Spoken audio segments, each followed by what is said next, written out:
29 हमारा दिया है 15 मीटर लंबाई 12 मीटर चौड़ाई के एक कमरे के चारों ओर 90 वर्ग मीटर क्षेत्रफल का क्या है? बरामदा है भैया। तो बरामदे की क्या ज्ञात करना है आपको? चौड़ाई। तो बरामदे की चौड़ाई आपको क्या करना है? ज्ञात। तो सबसे पहले भैया माना कमरे के बाहर बरामदे की चौड़ाई कितने मीटर है? x metre. कितना मान लिया भैया? x मीटर मान लिया कि बरामदे के कमरे की चौड़ाई है। तो कमरे का जो क्षेत्रफल होगा वो क्या हो जाएगा भाई? कमरे का जो क्षेत्रफल होगा वो लंबाई गुणे चौड़ाई होता है। चूँकि अंदर लंबाई आपको 15 दे रखी, चौड़ाई आपको क्या दे रखी? 12। तो 15 गुणे 12 मतलब लंबाई गुणे चौड़ाई बराबर 180 मीटर स्क्वायर हो जाएगी। इसी प्रकार से बरामदे सहित कमरे की जब लंबाई देखेंगे तो चूँकि बरामदे सहित जब कमरे की लंबाई देखोगे तो लंबाई तो 15 आपको दे रखी है, लेकिन बरामदा में एक इधर भी x मीटर की लंबाई है और एक इधर भी है।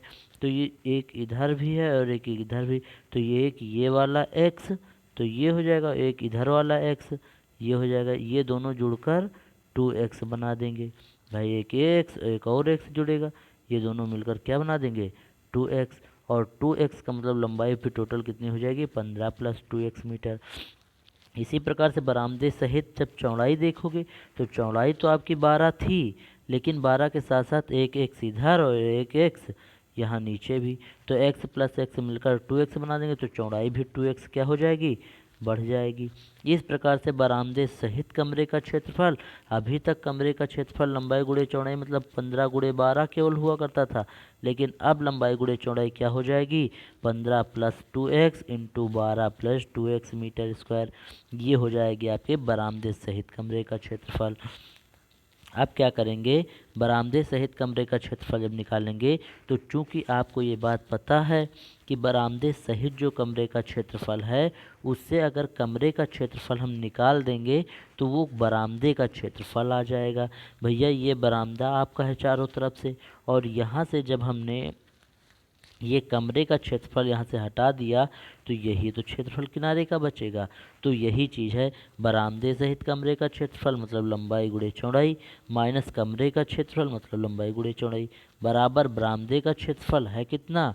90 दे रखा, तो बराबर 90 के। अब यही इक्वेशन हम क्या कर लेंगे? सॉल्व कर लेंगे। जैसे इसे सॉल्व करेंगे आपका फाइनल सॉल्यूशन आ जाएगा, x की वैल्यू पता हो जाएगी। तो फिर क्या करेंगे? अब देखते हैं, इसको सॉल्व करते हैं।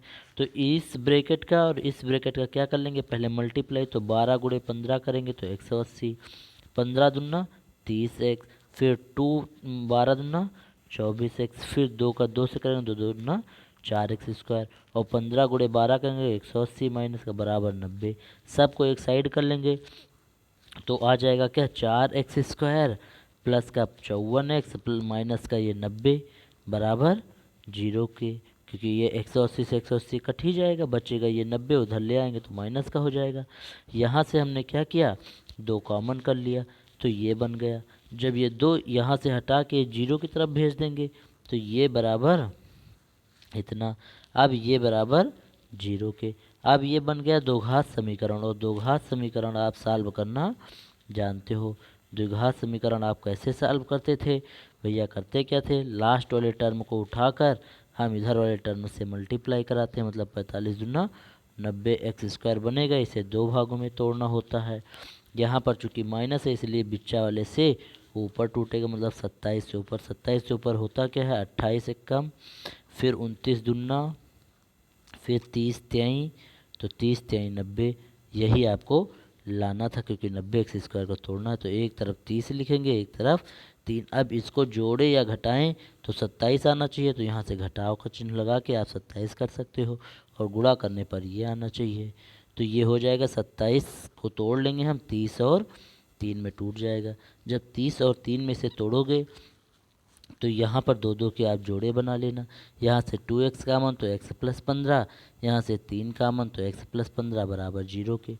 x प्लस 15 अगेन कामन, 2x माइनस 3 एक ब्रैकेट में इक्वल टू 0। अब चूँकि x प्लस 15 को जब 0 करेंगे तो x का मान माइनस 15 आएगा, जो कि माइनस में अमान्य होगी वैल्यू, क्योंकि कभी भी लंबाई या चौड़ाई ऋणात्मक नहीं हो सकती, अर्थात ये वैल्यू तो हो ही नहीं सकती। बची 2x माइनस 3 बराबर 0 के। जब इसको 0 किया तो x का मान आ गया 3/2 मतलब 1.5 मीटर, अर्थात बरामदे की जो चौड़ाई है वो 1.5 मीटर हो जाएगी। चूँकि 1.5 मीटर 3 मीटर मतलब पॉइंट में हो सकती है, लेकिन ऋणात्मक कभी नहीं हो सकती। इसलिए जब ये तो पॉजिटिव आई है ना 1.5 मीटर, तो 1.5 मीटर आपके बरामदे की चौड़ाई हो सकती है। क्वेश्चन में आपसे बरामदे की चौड़ाई ही पूछा गया था। अब चलते हैं हम क्वेश्चन नंबर 30 की ओर। हमारा क्वेश्चन नंबर 30 क्या कह रहा है, 30 नंबर क्वेश्चन देखते हैं, बहुत ध्यान से पढ़ते हैं पहले। क्वेश्चन नंबर 30 कह रहा है कि एक आयताकार मैदान है। एक आयताकार मैदान की लंबाई में 3 मीटर की वृद्धि तथा चौड़ाई में 2 मीटर की कमी कर दी जाए तो उसका क्षेत्रफल अपरिवर्तित रहता। भैया लंबाई चौड़ाई में क्या की गई, वृद्धि, 3 मीटर वृद्धि कर दी चौड़ाई लंबाई में, और भैया चौड़ाई में कमी कर दी गई कितनी, 2 मीटर की, लेकिन उसका क्षेत्रफल में कोई परिवर्तन नहीं हुआ। मतलब क्षेत्रफल जो भी पहले था उतना ही इस समय भी है। यदि इसकी लंबाई 2 मीटर घटा दी जाए व चौड़ाई 3 मीटर बढ़ा दी जाए तो इसका क्षेत्रफल 5 वर्ग मीटर बढ़ जाता है। मैदान की क्या ज्ञात कीजिए, लंबाई और चौड़ाई। बहुत ध्यान से समझेंगे भैया, इस क्वेश्चन को ध्यान देंगे। इसमें मानेंगे कि माना आयताकार मैदान की चौड़ाई कितना है, वाई मीटर, तथा लंबाई कितना है, एक्स मीटर। मैदान का क्षेत्रफल लंबाई गुणे चौड़ाई होता है, तो एक्स वाई इसका क्षेत्रफल हो जाएगा मैदान का। प्रथम शर्त के अनुसार भैया मैदान की लंबाई 3 मीटर बढ़ा दी जाए और चौड़ाई 2 मीटर घटा दी जाए तो क्षेत्रफल अपरिवर्तित रहता है, मतलब क्षेत्रफल अब भी एक्स वाई मीटर स्क्वायर होगा। इसका मतलब x में 3 बढ़ाया तो x प्लस 3, वाई में 2 घटाया एक्स वाई माइनस 2 इंटू किया बराबर एक्स वाई के, सॉल्व किया, ये भैया बन के आया 2x माइनस 3y बराबर माइनस का 6। इसे हमने समीकरण 1 मान लिया। इतनी बात आपको उम्मीद करता हूँ समझ में ज़रूर आई होगी। अब भैया हमारी जो दूसरी शर्त दी हुई है वो क्या कहती है, दूसरी शर्त हमारी कह रही है यदि लंबाई में 2 मीटर घटा दें और चौड़ाई भैया 3 मीटर बढ़ा दें तो क्षेत्रफल 5 वर्ग मीटर बढ़ जाता है। मतलब अभी तक क्षेत्रफल एक्स वाई था, लेकिन इसमें अब 5 वर्ग मीटर क्या हो जाता है, बढ़ जाता है। तो भैया 2 मीटर घटा दो तो एक्स में 2 मीटर घटा दिया, वाई में 3 मीटर बढ़ा दो तो वाई में 3 मीटर बढ़ा दिया, बराबर क्षेत्रफल एक्स वाई होना चाहिए था, लेकिन उसमें 5 मीटर बढ़ गया। तो अब भैया इसको जब सॉल्व करेंगे, एक्स का वाई से गुणा तो एक्स वाई, एक्स का 3 से गुणा तो प्लस का 3x, 2 का वाई से गुणा तो माइनस का 2, और 2 का 3 से गुणा 3 दूनी 6 बराबर एक्स वाई प्लस 5 ऐसे। अब सबको एक साइड कर लिया। जब सबको एक साइड करेंगे तो 3x माइनस 2y बराबर 11 आएगा, और इसे समीकरण हम क्या मान लेंगे, 2। समीकरण 1 व 2 को हल करेंगे, y बराबर 8 आएगा, x बराबर 9, अर्थात आयताकार मैदान की लंबाई x माने हो वो 9 हो गई और चौड़ाई y माने हो वो 8 हो गई, अर्थात लंबाई और चौड़ाई 9 व 8 मीटर हो जाएगी। इस प्रकार से क्वेश्चन नंबर 30 आपका क्या हुआ, खत्म। अब हम क्वेश्चन नंबर 31 की ओर चलते हैं, बहुत ध्यान से पढ़ेंगे। क्वेश्चन नंबर 31 कह रहा है एक आयताकार मैदान की लंबाई में 2 मीटर की वृद्धि कर दी जाए तथा चौड़ाई में 3 मीटर की कमी कर दी जाए तो मैदान का क्षेत्रफल 45 वर्ग मीटर कम हो जाता। वहाँ भैया कमी, ये बढ़ाने और घटाने पर कोई कमी पहले नहीं आती थी, लेकिन यहाँ पर कमी आ गई स्टार्टिंग में ही। परंतु लंबाई में यदि 2 मीटर की कमी की जाए और चौड़ाई में 2 मीटर की वृद्धि की जाए तो क्षेत्रफल 10 वर्ग मीटर बढ़ जाता है। मैदान की लंबाई और चौड़ाई ज्ञात कीजिए। भैया इस तरह का क्वेश्चन मैंने पिछले क्वेश्चन में भी वो करवा रखा है, लेकिन फिर दोबारा इसे करवाते हैं, आप प्रैक्टिस के तौर पर कीजिए। क्वेश्चन में आपको मानना होगा, क्या मानना होगा कि माना एक आयताकार मैदान की लंबाई कितनी है, x मीटर है, चौड़ाई कितनी है, y मीटर है। प्रश्नानुसार प्रथम शर्त के अनुसार कहता है मैदान की लंबाई में 2 मीटर की वृद्धि की जाए और चौड़ाई में भैया क्या किया जाए, 3 मीटर की कमी किया जाए तो आपका भैया क्षेत्रफल एक्स वाई जो होगा वो कितने कम हो जाएगा, 45 वर्ग मीटर घट जाएगा। मतलब x plus 2 into Y minus 3 is equal to X Y minus 45 इसे सॉल्व करेंगे और समीकरण 1 मान लेंगे। तो सबसे पहले इसको हम सॉल्व करते हैं लगातार। तो इसे जब सॉल्व करेंगे भैया, करेंगे क्या भैया, x का y से गुणा कर देंगे। किससे कर देंगे, x का y से गुणा करेंगे। और उसके बाद में x का किससे मल्टीप्लाई करेंगे, 3 से। तो x का y से किया तो एक्स वाई हो गया। x का भैया 3 से किया तो -3x, 2 का y से किया 2y, 2 का 3 से किया -3 बराबर एक्स वाई -45 ऐसे रहेगा। अब क्या करेंगे भैया, एक्स वाई से एक्स वाई क्या कर देंगे, कैंसिल आउट। और जब इसे सॉल्व कर लेंगे सबको एक साइड करके, केवल एक्स वाई वाले टर्म सबको एक साइड कर लेंगे, बाकी के टर्म जो इस टाइप के हैं जिसमें एक्स वाई नहीं उसको एक साइड करेंगे, तो वो बन के आएगा भैया 3x - 2y = 39। इसी को आपको समीकरण 1 मान लेना है। और दूसरी शर्त के अनुसार यदि मैदान की लंबाई में कहा गया कि 2 मीटर घटा दिया जाए और चौड़ाई में 2 मीटर बढ़ा दिया जाए तो मैदान का क्षेत्रफल 10 वर्ग मीटर बढ़ जाता है। तो लंबाई में मैंने 2 मीटर घटाया और चौड़ाई में 2 मीटर बढ़ाया, बराबर एक्स वाई क्षेत्रफल होना चाहिए, उसमें 10 वर्ग मीटर बढ़ा दिया। इसको सॉल्व किया भैया, 2x - 2y = 14 आया। 2 कॉमन कर सकते हो यहाँ से, तो यहाँ से जब 2 कॉमन करोगे तो x - y = 7 दूनी 14। इसे समीकरण क्या आप मान सकते हो, 2। चाहे इसे समीकरण 2 मानो, चाहे इसी को मान लो। तो इसे भैया मान लिया हमने क्या, समीकरण ये 2 है। तो समीकरण 1 और 2 से क्या करेंगे, जोड़े घटाएंगे या फिर x सॉल्व करेंगे, एक्स वाई के मान निकालेंगे। समीकरण 1 ये है, समीकरण 2 ये है।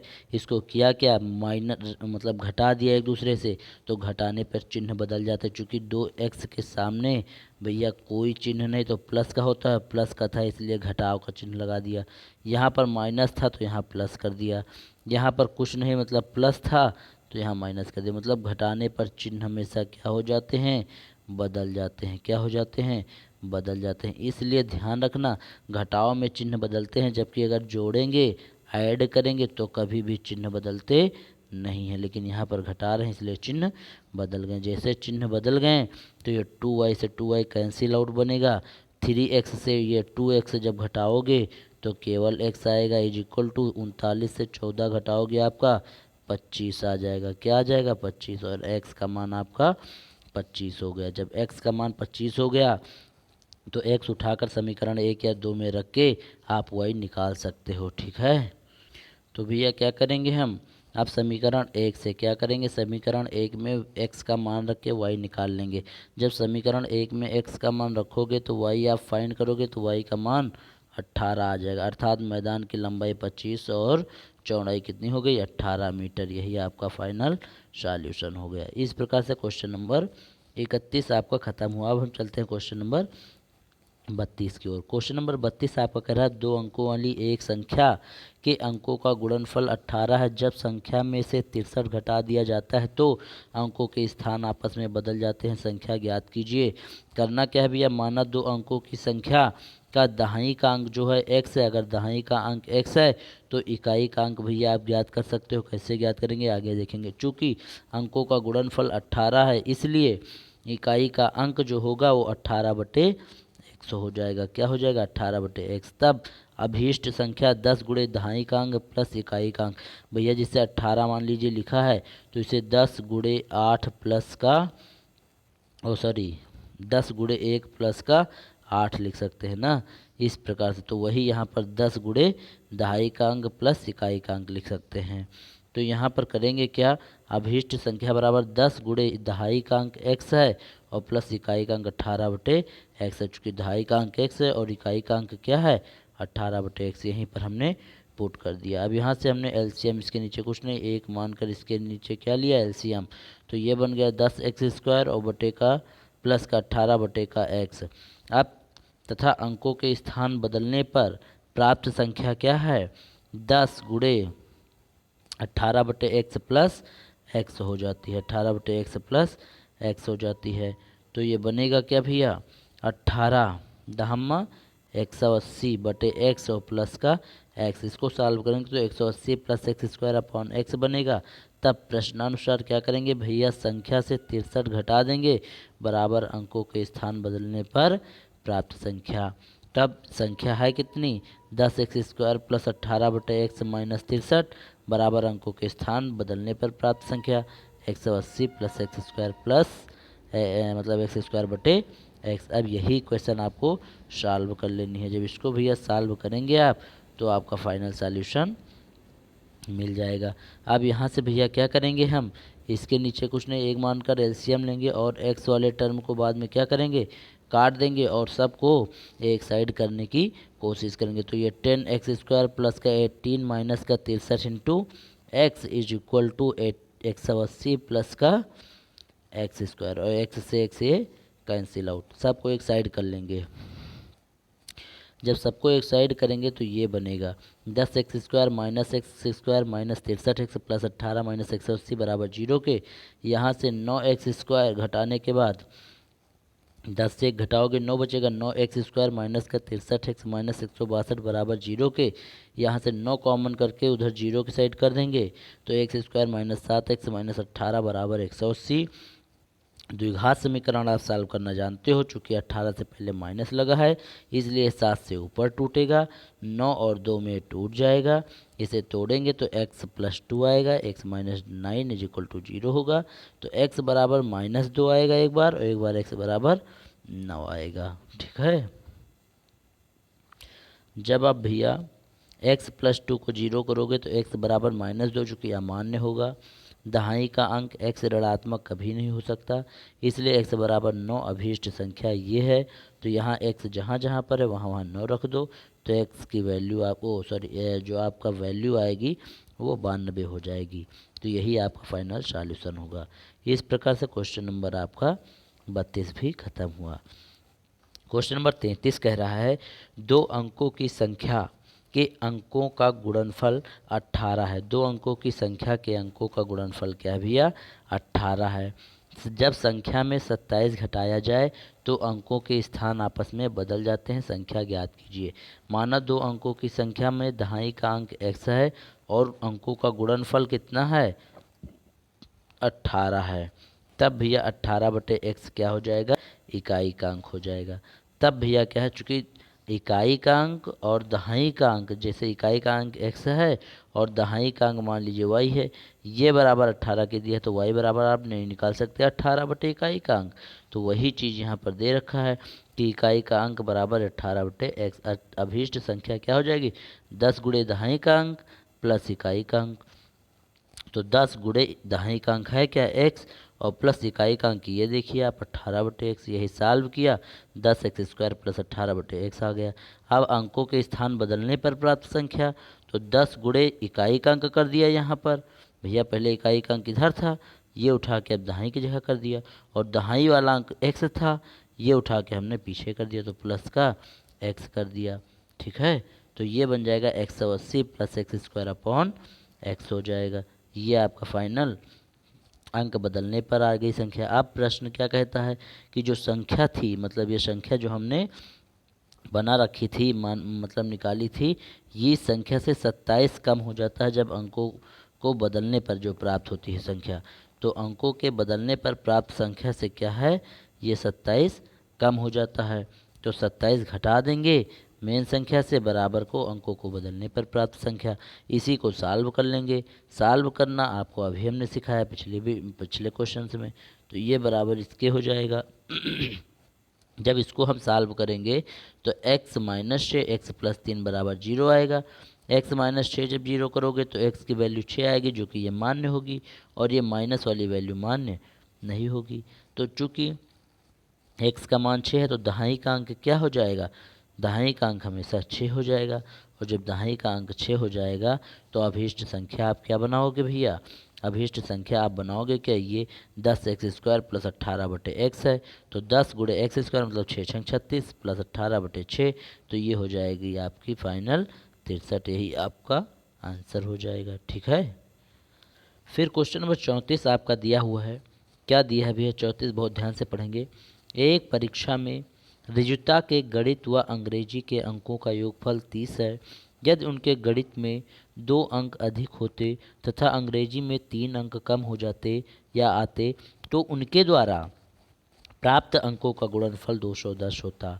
दोनों विषयों में उनके द्वारा अलग अलग प्राप्त अंक ज्ञात कीजिए। तो माना रिजुता के गणित में अंक कितने हैं, x, तथा अंग्रेजी में अंक कितने हैं, 30 माइनस x। तब प्रश्नानुसार अगर x में 2 बढ़ जाते तो x प्लस 2, और अगर उसमें से गणित में क्या हो जाते, 2 अंक अधिक आते। अगर गणित में 2 अंक अधिक आते और अंग्रेजी में 3 अंक कम आते तो अंग्रेजी में 30 माइनस x थे, उसमें से 3 घटा दिया तो बराबर 210 होता उनका गुणनफल। तो गुणनफल इनका 210 कर दिया। इसको सॉल्व कर लेंगे। जैसे सॉल्व करेंगे भैया ये आपका द्विघात समीकरण बन के आएगा। 2 मतलब x square minus 25x plus का 156 बराबर 0 के द्विघात समीकरण आप सॉल्व करोगे, x का मान आपका आ जाएगा कितना, 12। x मान कितना आ जाएगा, 12। चूँकि x का मान आपका एक 12 आएगा और एक जगह x का मान कितना आएगा, 13। 2x के मान आएंगे।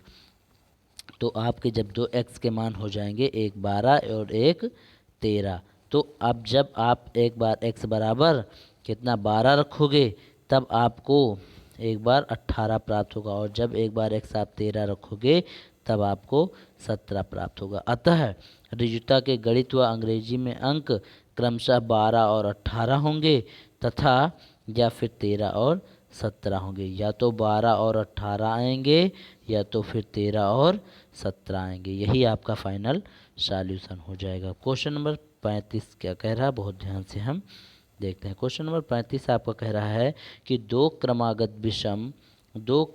विषम धनात्मक पूर्णांक दो क्रमागत विषम धनात्मक पूर्णांकों के वर्गों का योग 394 है। पूर्णांक ज्ञात कीजिए।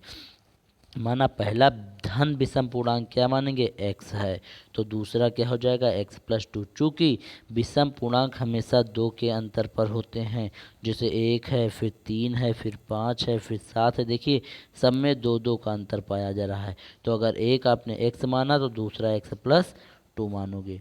अब आप प्रश्नानुसार देखोगे। प्रश्नानुसार कह रहा है कि पहले का स्क्वायर प्लस दूसरे का स्क्वायर बराबर 394। दोनों के पूर्णांकों के वर्गों का योगफल ना, तो x square plus x plus 2 का होल स्क्वायर बराबर 394। इसी को सॉल्व करेंगे, द्विघात समीकरण बनेगा क्या, x square plus 2x minus 195 बराबर 0 के। इसी द्विघात समीकरण को सॉल्व करेंगे। x का मान एक जगह माइनस का 15 आएगा जो कि अमान्य है, चूँकि धनात्मक पूर्णांक बोल रहा है इसलिए माइनस हो ही नहीं सकता। और एक जगह x बराबर 13 आएगा। यही आपका सॉल्यूशन, मतलब पहली विषम संख्या जो हो जाएगी वो आपकी 13 हो जाएगी और दूसरी विषम संख्या 13 प्लस 2 करेंगे मतलब 15। यही दोनों आपके फाइनल सॉल्यूशन हो जाएंगे। ठीक है, इस प्रकार से क्वेश्चन नंबर 35 आपका खत्म। अब क्वेश्चन नंबर 36 की ओर चलते हैं हम। क्वेश्चन नंबर 36 कह रहा है 3 क्रमागत धनात्मक पूर्णांक इस प्रकार है कि पहली संख्या का वर्ग तथा शेष 2 के गुणनफलों का योग इतना है। पूर्णांक ज्ञात कीजिए। मान लेंगे यहाँ पर भी कि माना 3 क्रमागत धन पूर्णांक एक x है, एक कितना है x प्लस 1 है और एक x प्लस 2 है। ये आपके 3 क्रमागत धन पूर्णांक हो गए। ठीक है, तो तीनों का जब गुणनफल इनके वर्गों का, पहले के वर्ग का और अन्य 2 के गुणनफल का जो गुणनफल है उनका योग 46 दे रखा है। तो पहले का वर्ग किया, पहले का क्या किया, वर्ग, और दोनों और अन्य दोनों का मैंने गुणनफल किया और उन दोनों के गुणनफल का और इसके वर्ग का योग बीच में प्लस लगा दिया, वो बराबर 46 के कर दिया। इसको सॉल्व किया, दो घात समीकरण बन गया। 2x square plus 3x minus 144 बराबर 0। दो घात समीकरण सॉल्व किया तो x के 2 मान प्राप्त हुए, एक माइनस 11/2 और एक 4। चूँकि माइनस 11/2 मान्य नहीं होगा क्योंकि धन पूर्णांक बोल रखा है, इसलिए x बराबर 4 मान्य होगा। तो 3 क्रमागत धन पूर्णांक क्या हो जाएंगे, x प्लस 1 x प्लस 2। तो x का मान है 4, तो यहाँ 4, 1 4 प्लस 1 मतलब 5, 1 4 प्लस 2 मतलब 6। तो यही आपका हो जाएगा तीनों का फाइनल सॉल्यूशन 4 5 6। इस प्रकार से क्वेश्चन नंबर 36 खत्म।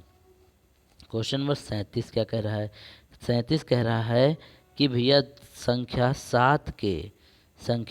7 के 2 क्रमागत गुणज या मल्टीपल जिसे बोल सकते हो के वर्गों का योग 637 से गुणज ज्ञात कीजिए। तो माना संख्या 7 के दो क्रमागत गुणज x व x प्लस 7 है। क्या है? एक x है तो एक x प्लस 7, क्योंकि 7 के गुणज है ना, तो एक x होगी एक x प्लस 7 की। जैसे 7 का गुणज 7 दूनी 14, 7 त्रिक 21। देखिए इसमें 7 में 7 जोड़ा 14, 14 में 7 जोड़ा 21, 21 में 7 जोड़ेंगे 28। तो ये मतलब 7 7 जुड़ता जा रहा है, तो इसको 7 के गुणज बोल रहे हैं। इसी प्रकार जब एक गुणज x है तो एक अगला क्या होगा? x plus 7। अगला बोलें तो x प्लस 14 हो जाएगा, क्योंकि 7 प्लस 7 14। तो इस तरीके से कई सारे आप ज्ञात कर सकते हो। अब प्रश्नानुसार, इस प्रश्नानुसार है क्या कि पहले जो पहला गुणज है उसका स्क्वायर और जो दूसरा गुणज है उसका स्क्वायर, दोनों का ऐड मतलब जोड़ 637 के बराबर है। इसी को सॉल्व कर लेंगे हम, दो घात समीकरण पा जाएंगे। दो घात समीकरण x square plus 7x minus 294 बराबर 0। इसे सॉल्व करेंगे आपके दो मान आएंगे, एक x बराबर -21 और एक x बराबर 14। चूँकि माइनस वाला शब्द यहाँ नहीं कार्य करेगा। क्यों? क्योंकि भैया 7 के दो क्रमागत गुणज जो होंगे वो कभी निगेटिव नहीं हो सकते, इसलिए माइनस वाला हटा देंगे। x बराबर 14 आपका मान्य होगा। अतः 7 के दो गुणज, एक x बराबर 14 होगा, एक 14 प्लस 7 करेंगे 21 हो जाएगा। इस प्रकार से दोनों आपके आंसर हो जाएंगे 14 और 21। क्वेश्चन नंबर 37 भी है आपका खत्म हुआ। अब चलते हैं क्वेश्चन नंबर 38 की ओर। क्वेश्चन नंबर 38 आपका कह रहा है कि दो क्रमागत सम संख्याओं के वर्गों का योग 340 है, संख्याएं ज्ञात कीजिए। मान लेंगे पहली सम संख्या x है, दूसरी सम संख्या x प्लस 2 है। उनके वर्गों का योग तो एक्स स्क्वायर और एक्स प्लस 2 का स्क्वायर, इनका योग करेंगे 340 के बराबर। सॉल्व करेंगे द्विघात समीकरण बन के आएगा, और इस द्विघात समीकरण को सॉल्व करेंगे तो x बराबर माइनस का 14 आएगा और एक बार x बराबर 12 आएगा। तो माइनस वाला टर्म मान्य होगा नहीं, तो 12 आपका मान्य होगा। तो सम संख्या पहली जो हो जाएगी 12 हो जाएगी और दूसरी 12 प्लस 2 है, तो 12 प्लस 2 14 हो जाएगी। यही आपका फाइनल सॉल्यूशन हो जाएगा। इस प्रकार से क्वेश्चन नंबर 38 भी आपका खत्म हुआ। अब क्वेश्चन नंबर 39 आपसे कह रहा है, क्या कह रहा है बहुत ध्यान से पढ़ेंगे। दो अंकों की एक संख्या के अंकों का योग 8 है। उनके अंकों को पलटने पर प्राप्त संख्या मूल संख्या से 18 कम है, संख्या ज्ञात कीजिए। माना दो अंकों की संख्या के दहाई का अंक क्या है? x है। तो अंकों का गुणनफल 8 है, तो इकाई का अंक क्या हो जाएगा? 8 माइनस x हो जाएगा। ठीक है, चूँकि दहाई का अंक प्लस इकाई का अंक बराबर 8 के, तो एक तो आपको दे रखा है ना दहाई का अंक x, तो इकाई का अंक आप ज्ञात कर लोगे 8 माइनस x हो जाएगा। ठीक है, तो यही चीज़ आपका 8 माइनस x हो जाएगा। अभीष्ट संख्या क्या हो जाएगी? अभीष्ट संख्या हो जाएगी 10 गुणे दहाई का अंक प्लस इकाई का अंक, तो 10x प्लस का 8 माइनस एक्स मतलब 9x माइनस 9x प्लस 8, ये आपकी अभीष्ट संख्या हो जाएगी। अंकों के स्थान बदलने पर प्राप्त जो संख्या होगी तो x हो जाएगी प्लस का 10 8 माइनस एक्स मतलब वो 80 माइनस 9x हो जाएगी। अब प्रश्नानुसार कह क्या रहा है? प्रश्न के अनुसार ये हो जाएगा कि भैया जो भी नई संख्या आपकी आई है 80 माइनस 9x, वो भैया 9x प्लस 8 से 18 कम हो जाती है। तो माइनस का आप 18 कर दीजिए, इसे ही आप सॉल्व करिए सबको एक साइड करके। x बराबर आपका 5 आ जाएगा। जब x 5 आएगा तो दहाई का अंक हो जाएगा 5, और जो दहाई का अंक हो गया 5 तो इकाई का अंक आप निकाल सकते हो। तो इकाई का अंक आपका क्या हो जाएगा? 9x प्लस 8 मतलब 9 बचे 45 प्लस 8 मतलब 53। आपका इकाई का अंक मतलब जो इकाई का अंक होगा 8 माइनस एक्स है, तो ये हो जाएगा 3। तो दहाई का अंक और इकाई का अंक दोनों पता, तो ये अभीष्ट संख्या हो जाएगी। तो ये हो जाएगी 53 आपका फाइनल सॉल्यूशन। यही आपका फाइनल सॉल्यूशन होगा। अब क्वेश्चन नंबर 40, यही क्वेश्चन लास्ट में कर लेते हैं, उसके बाद इस वीडियो को रोक देंगे। फिर क्वेश्चन नंबर 40 कह रहा है, एक समकोण त्रिभुज का विकर्ण इतना है, यदि उसकी छोटी भुजा को 3 गुना तथा बड़ी भुजा को 2 गुना किया जाए तो नए विकर्ण की लंबाई इतनी हो जाती है। त्रिभुज की भुजाओं की लंबाई ज्ञात कीजिए। माना समकोण त्रिभुज में बड़ी भुजा x है, छोटी भुजा वाई है तो कर्ण क्या हो जाएगी, निकाल लेंगे, √3 × 10 है, लेकिन पाइथागोरस प्रमेय लगाएंगे, बड़ी भुजा का वर्ग प्लस छोटी का भुजा का वर्ग बराबर कर्ण का वर्ग। ठीक है, तो ये हो जाएगा x² प्लस का y² और बराबर का 3√10 तो x² प्लस y² बराबर 90, ये समीकरण 1 आप मान लेना। ठीक, तथा समकोण त्रिभुज में बड़ी भुजा बराबर 2x तथा छोटी भुजा 3x है, तो विकर्ण इतना है, तो 2x² प्लस 3y² बराबर इतना, तो ये बन जाएगा समीकरण 2। 4x² प्लस 9y² बराबर 405 समीकरण 2। समीकरण 1 व 2 को क्या कर देंगे, घटा देंगे, 1 से 2 को घटाएंगे, लेकिन 1 में 4 से गुणा करके आप घटाओगे। चूँकि एक चीज़ को आपको सेम बनाना होता तो इस पार्ट को हमने सेम बना लिया। जब x वाला पार्ट आपका कट जाएगा तो y वाला आप घट के आएगा, -5y बराबर -45, तो y² बराबर 5 9 45, तो y² बराबर 9 आ जाएगा। और जब y² आपका 9 आ जाएगा तो y अंडर रूट क्या हो जाएगा, √9, मतलब y बराबर 3 हो जाएगा। जब y का मान 3 होगा तो y का मान एक समीकरण को किसी में रख के आप x का मान निकाल लोगे, तो x का मान आपका 9 आ जाएगा। इस प्रकार से आपका x का मान पता, y का मान पता। जब x y का मान पता तो बड़ी त्रिभुज की जो बड़ी भुजा x मतलब x थी वो 9 हो जाएगी, और जो छोटी भुजा थी वह 3 हो जाएगी। यही आपको फाइनल छोटी भुजा और बड़ी भुजा ज्ञात करना था। इस प्रकार से क्वेश्चन नंबर 10 भी आपका ख़त्म हुआ। इसके बाद बहुविकल्पी आते हैं, और 4.5 जो एक्सरसाइज आपके पास थी वो मैं उम्मीद करता हूँ कि पूरी की पूरी आपको समझ में आई होगी। एक्सरसाइज 4.5 हमने आज समाप्त कर दिया है। फिर भी अगर कोई भी क्वेश्चन अगर आपको पूछना है तो आप हमसे निसंदेह पूछ सकते हो, और किस टॉपिक पे आपको वीडियो चाहिए उसके लिए आप कमेंट कर सकते हो। यहीं पर वीडियो को विराम देते हैं। Thanks for watching this video.